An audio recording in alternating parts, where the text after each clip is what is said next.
Okay. So the next speaker is Pranali Chowdhury from IIT Kanpur. She will speak about dynamics of a slow, fast predator-prey model with a functional response. Over to you. Thanks. Thank you. Hello, everyone. So I'm a PhD student in the Department of Mathematics in IIT Kanpur. So before starting, I must say that I'm afraid I'll not talk much about anything tipping, but somewhat the underlying dynamics of a slow fast predator-prey model. So this is a brief outline of my talk. I'll start with a simple model and how the dynamics will change if we consider explicitly the timescale difference. And some transients, due to the slow fast dynamics, transients are very important when we study this slow fast dynamics. It's a mathematical framework, how to deal with this system. And also I'll extend the model to spatial component and see the effect of this timescale parameter on the pattern formation. So when did it start? It started long back when the researchers observed the cyclical fluctuation in the population of the species with periodic outbreak. So here we can see a 9 to 11 year cycle. So after every 9 to 11 years, there is a peak followed by a decline in the population abundance. Similar they're also in a lemming cycle, they have a 4-year cycle. So this is a time series, a long time series data, and they show a peak after every 4 years. So maybe inspired from this work, the researchers tried to think about that why this peaks, maybe the population dynamics and everything started with this. So there were a huge surge of research in the late 1990s, from where it started explicitly using this time scale difference in the model. So these two researchers, the Professor Murtry and Rinaldi, they did a huge work in this field and many more. So where they explicitly introduced the slow and fast processes in the ecological model to describe how the dynamics is going to change if we consider this time scale difference and if we don't. So inspired from that, we took a simple model with a resource consumer or a prey predator model where this prey it's a logistic growth function, and our prey predator interaction, it depends on the ratio of both prey and predator. Okay, so this is a model, and we thought that what if from the model explicitly, if we can scale the parameter to get the idea of the time scale difference from itself. So we scale the model and we observe and we find this, so from this some scaling and we got this parameter, we obtained a small time scale, small parameter, which is actually a difference of the growth rate of the predator and prey, which we assumed in our model that the growth rate of the predator is much slower than that of the prey. So we assume this epsilon to be very small. So this is this will give us the difference of these time scales, that is a growth rate of the prey and the predator. Mathematically, introduction of this small time scale parameter makes that simple model into a singularly perturbed model. Why? Because the dynamics of this model for epsilon very small, tends to 0, and like sufficiently small and exactly at the limiting point epsilon equal to 0, they are very distinct, and they do not uniformly converge. So that's why we have a singularity here. It's known as singular perturbed model. And so what is the difference? How vast is the difference if we introduce this time scale parameter? So here this green dot, this is a steady state. Okay, and if we start from a very interior point and we observe that for epsilon equal to 1, it converges to the steady state. Also for epsilon 0.1, it also converges to the steady state, but it takes, the trajectory is very different. If you observe the time scale series, so the time series, from here, so for t equal to up to say 200, it already converged. But when we look at this time window, we saw a population collapse. So but this may be misleading because this we already have a coexistent steady state in our model, in the underlying dynamics. So we had to then simulate the model or to look the dynamics of the model for a longer time scale to finally reach the steady state. So and this time and the duration of the time, the duration of the trajectory it took to get into that steady state, it's long. So that's the transient we are looking into. So while dealing with this slow and fast system, we had to be very sure that we are not looking something like this, and we actually, this is the final destination of the model. So similarly, when we have an oscillatory coexistence of this population, we observe that we have a limit cycle, and for epsilon 0.1 also we have a limit cycle, but the difference lies in the time series. Here we have the same time frame, but we see a number of oscillation and the peaks here. But within this, we see only 3 peaks. So the transient, they play a very important role while dealing with the slow fast system. So what is the mathematical framework that how we deal with this system? So the idea is that geometric singular perturbation technique, what we do, we have the full system and we decompose the system into lower dimension or into subsystems. So we have the full system, we decompose into the fast subsystem and the slow subsystem, where u, this small u, is our fast variable and v is a slow variable. That is, the change of u is much faster than v. And yeah, this critical manifold, these are the mathematical terms that will be needed to understand the dynamics of this slow and fast system. So this critical manifold, this is a set of all the equilibrium points of the fast subsystem. Also, not just this, on the critical manifold, that is on f of u v equal to 0, we have a slow flow. So along the critical manifold or in the proximity of the critical manifold, we observe the trajectory to be moving very slowly rather than when it's away from the manifold.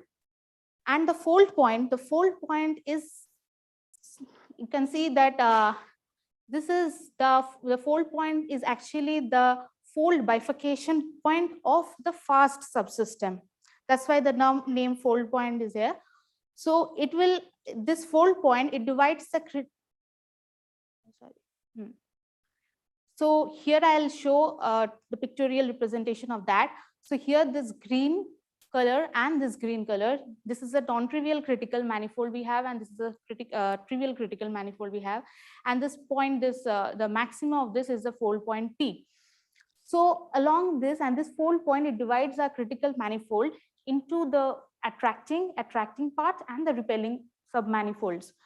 Okay, so and as we have observed here, the fast subsystem.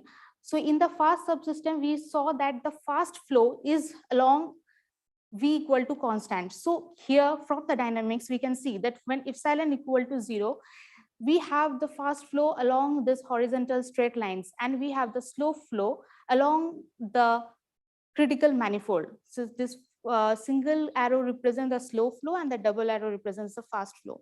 So this is the dynamics of the slow and fast system, subsystem specifically, when epsilon is equal to 0. This blue, they represent the fast subsystems, and this, they represent the slow. So, but we wanted to have the idea of the slow and fast system for epsilon strictly greater than 0, not equal to 0. So there comes the idea of the seminal work of Neil Fenichel around 1979, where he proved the existence of a locally invariant manifold for epsilon strictly greater than 0.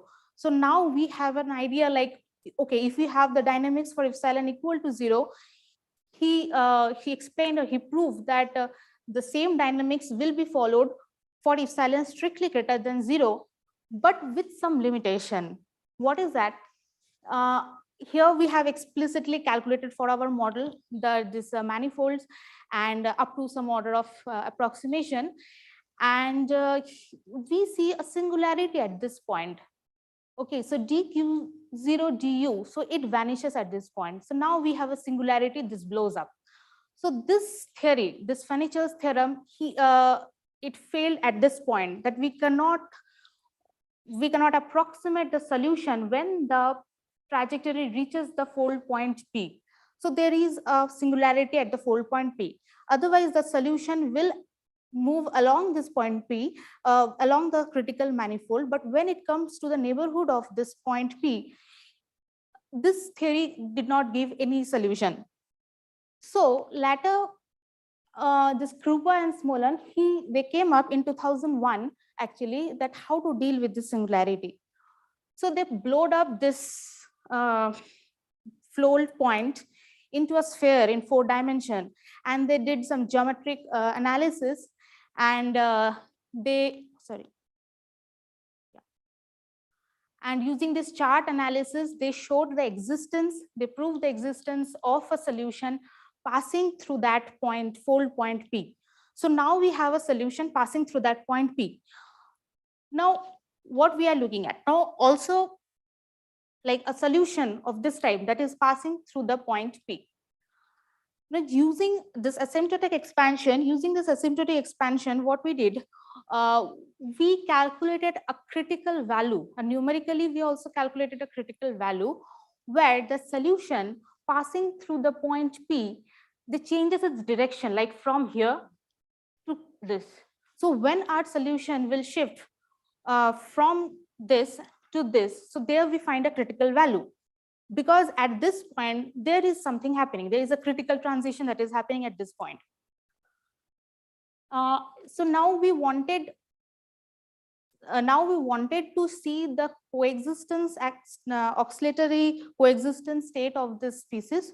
So, and we know the mechanism for this as the Hopf bifurcation. So we look for a model that whether it has any Hopf bifurcation or not.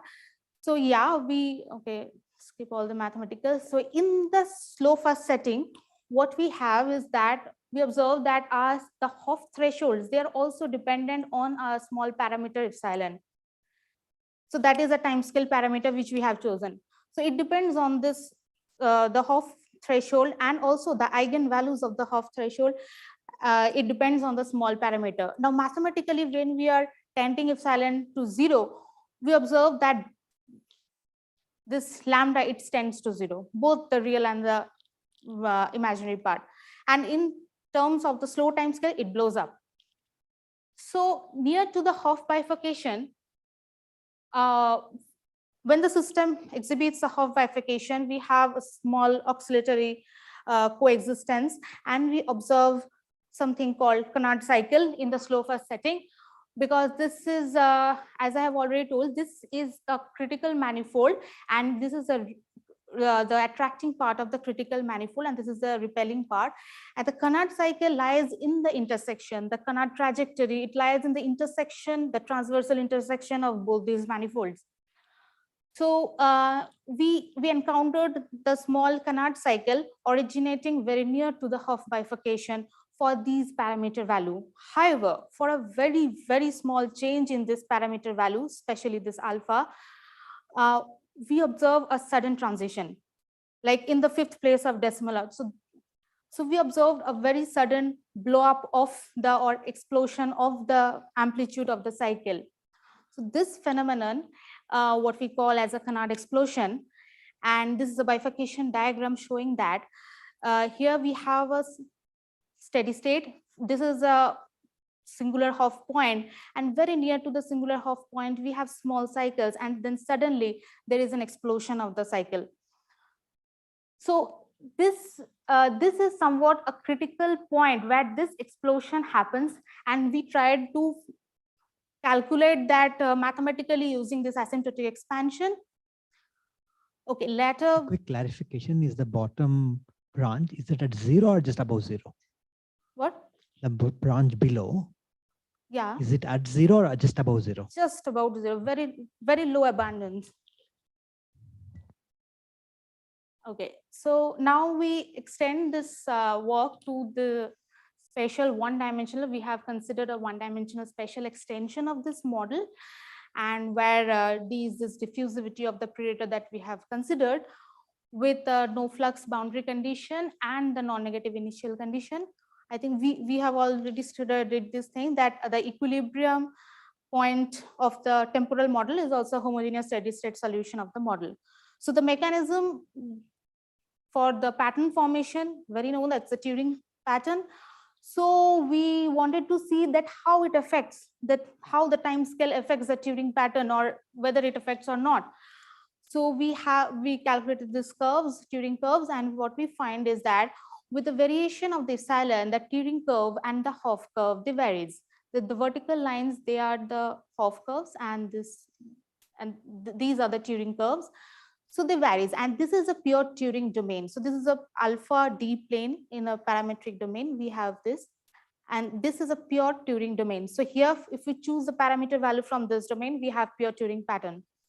So what we observed is that as we decrease the value of epsilon or increase the time scale separation, then the value of the diffusivity has to be very large to have the Turing pattern. So now, how this is a one-dimensional Turing pattern that we have observed in this Turing domain, and with a very slight change in this epsilon, what we observe that from the Turing pattern, we observed a kind of chaotic pattern coming into place, and there is a sudden jump.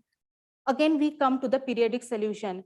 So whatever temporal we have observed, we somewhat can predict that there is a spatio-temporal Canard explosion going on here, because we started with a stationary Turing pattern, some kind of chaotic regime in between we got, and then there is an explosion.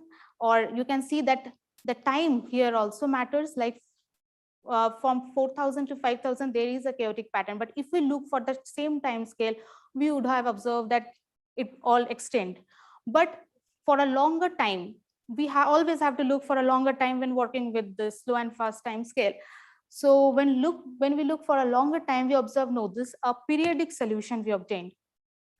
And again, we started with something more or less chaotic, and we observed that the state where our solution stays very low abundance and the carrying capacity, it increases with decreasing this epsilon. Also, we have observed this when we are in the chaotic region, with time, it can somewhat regularizes the chaos, and from the chaotic to the periodic or mixed mode oscillation we got. So in summary, what we can say is that this, with the change of the time scale, we can indicate that, yeah, there is a population explosion coming up. And so in general, like empirically, it can a slow first time scale, tracking a slow first time scale could take hundreds and thousands of generations maybe. So while studying with it, while studying the slow and fast time scale, the model, it depicts local extension when we looked over a longer period, but for a shorter period, it's yeah. And so we have to be very careful that are we looking at the transient or the system is already in the final state. And also this has a stabilizing effect on the spatio-temporal dynamics. So yeah, the talk was based on this article, and a special thanks to both my supervisor, Professor Banerjee and Professor Petrovsky. And these are selected very few references. So yeah. Thank you. Questions?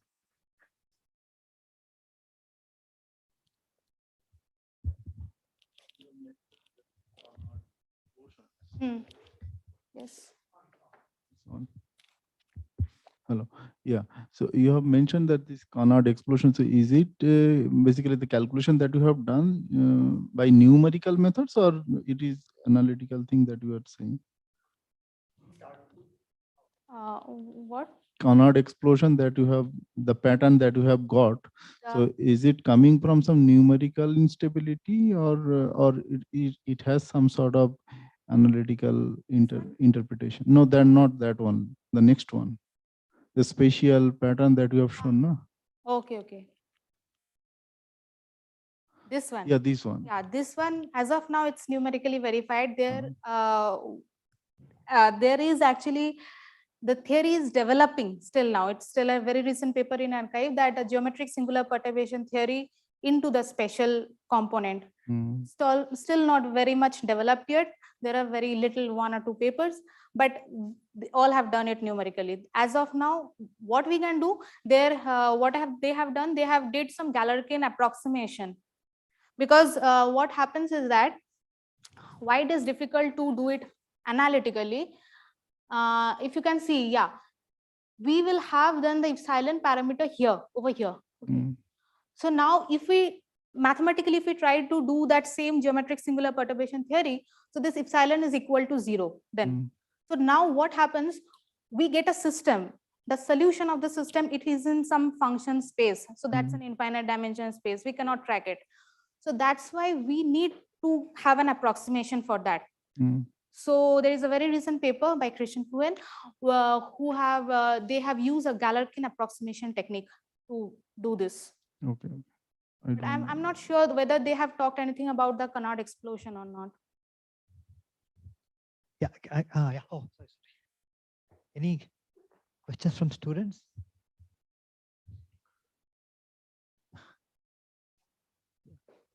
So if any student is having any question, then I can. Okay. So Pranali, so when you have your temporal model, so the timescale separation is in the resource component, right? Yes. And why you suddenly shifted the timescale separation when you move to the spatial model to the consumer component? Oh, no. Aha, okay. I think. Because what I understood that your resource is having a fast dynamics and your consumer is having a slow dynamics, right? Yes. Actually, I should have given one more slide. Basically, both are same, actually. Both are same, that I understand. Yeah, both are same because in one case it is T by epsilon, in another case it is T epsilon, that I understand. But normally when you apply geometric singular perturbation theory, so what you do, you make that first component equivalent to 0 and try to calculate the critical manifold from it. But now in the spatial problem, and we consider that, you see here you have written your epsilon is much less than 1. Right? Yes. But when you're showing in your spatial component that epsilon is 0.6, 0.8, yes. I think you will get much interesting result. Yes, but those at that time, it is very difficult to catch the pattern actually. What, first of all, first question is that why from epsilon I shifted to here. Here the time what I have taken is tau. In the spatial pattern, what I have described it was written with du, del u, del t. So the t and tau, they are there. I have made a transformation, a slow and fast transformation that I have made. First thing, and the second thing that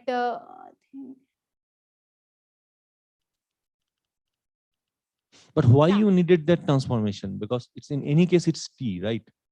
Yeah, either you can see this system either in terms of the slow, like epsilon. That I understood. We do. So that I understood, because the point is that both the resource and consumer, they are having different nonlinearity, right? And that epsilon is playing a role just by considering the strength of the nonlinearity, right? So to me, that if I want to make one-to-one correspondence, though I clearly understood that it's tau by t by epsilon and t epsilon, so it's basically same. You are basically considering that your resource is having a fast dynamics, consumer is having a slow dynamics, but the epsilon you multiply with the nonlinear term, so that also determines the strength of the nonlinearity. So if I want to make one-to-one correspondence, probably I will not make that transformation. So that's my point. Okay. And should I? Oh, Fenichel's theorem, mathematically it won't. Mathematically, there is a problem only when we have epsilon equal to 0. Epsilon not equal to 0, this transformation works fine. For epsilon equal to 0,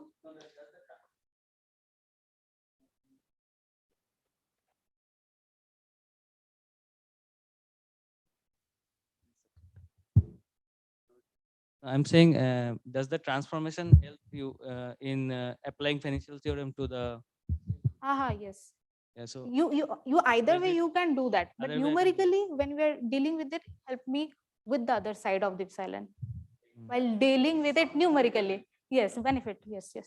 And the other thing, what you asked that Yes, mathematically, whatever the theory we have given for epsilon smaller than very small, but here I have considered that epsilon 0.575 and 0.4. You see that from here only, if I go beyond epsilon 0.4, I will find only extension. So I don't know how long to look at. This is even this was difficult. I think the previous one, yeah. Here we had to take a very long time scale, very long. I had to look. Otherwise, I thought, okay, the system is going into extension, but no. When yes, both mathematically and numerically, it's a huge problem to deal with it. Not just this, it's Canard cycles. They are very difficult to track because in the 5th or 6th or 10th place of the decimal, you will find that explosion. Thank you very much. Let us thank Pranali again, because we have to move to the next talk now. Yes. I have questions, but I will ask in the tea break. Next speaker, please.